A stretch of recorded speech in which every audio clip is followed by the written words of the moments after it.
Le diabète sucré. Il y a vraiment beaucoup de choses à dire sur cette maladie. Mais mon objectif aujourd'hui de cette vidéo, c'est de vous donner une idée générale sur ce que c'est que cette maladie. Et à l'avenir, je vais essayer de faire une vidéo pour chaque type de diabète sucré.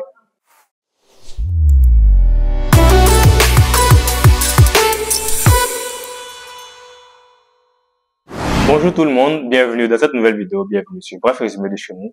Votre chaîne santé, nous parlons bien sûr de tout ce qui est santé. Alors aujourd'hui, nous allons parler du diabète sucré, une maladie qui est beaucoup présente dans notre environnement, mais qui est, on va dire, silencieuse parce que nous n'avons pas les informations. Mais c'est une maladie qui est présente et qui fait beaucoup de ravages. Et aujourd'hui, moi, dans cette vidéo, je vais vous parler de tous les différents types de diabète sucré.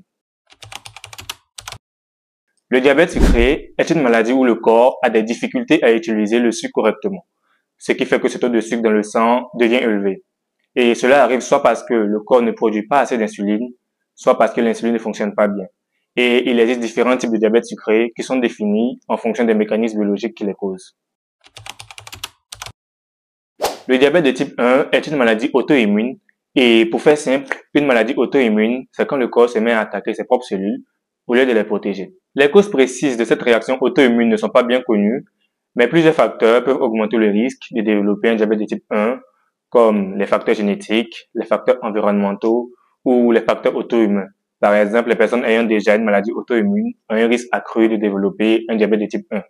Et il peut se développer à tout âge, aussi bien chez les enfants que chez les jeunes adultes.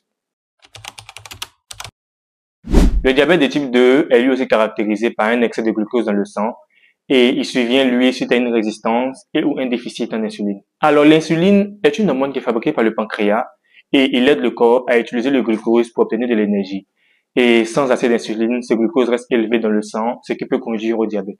C'est un diabète qui est souvent lié au surpoids, le manque d'activité physique, l'alimentation et des antécédents familiaux de diabète.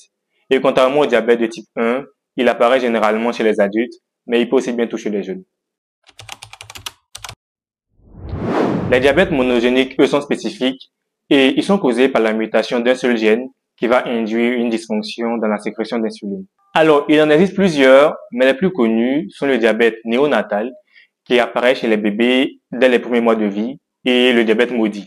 Et maudit, c'est juste M-O-D-Y pour Maturity Onset Diabetes of the Young. Et si on doit faire une traduction en français, c'est juste un diabète de type adulte chez les jeunes.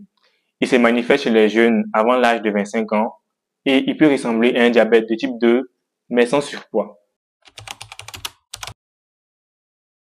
Le diabète gestationnel ressemble à un diabète de type 2, sauf qu'il survient pendant une période courte, à savoir la grossesse. Et souvent, ce diabète n'est plus présent à la fin de la grossesse, mais il présage d'un risque de diabète de type 2.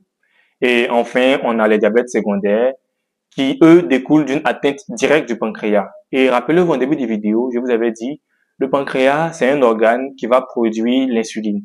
Et l'insuline, c'est cette hormone qui va nous permettre de convertir le glucose en énergie. Alors, si je reviens sur les diabètes secondaires, comme je l'ai dit, ils découlent, eux, d'une atteinte directe du pancréas et ça peut être une chirurgie du pancréas, un accident de la circulation ou ça peut être d'origine toxique liée aux médicaments ou en lien avec la prise d'alcool. Alors aujourd'hui, nous allons nous arrêter ici et j'espère que les informations que je vous ai données dans cette vidéo vous seront utiles. Et surtout, n'oubliez pas le pouce si cette vidéo vous a plu. Je vous dis à bientôt pour une nouvelle vidéo sur Bref Résumé de chez nous.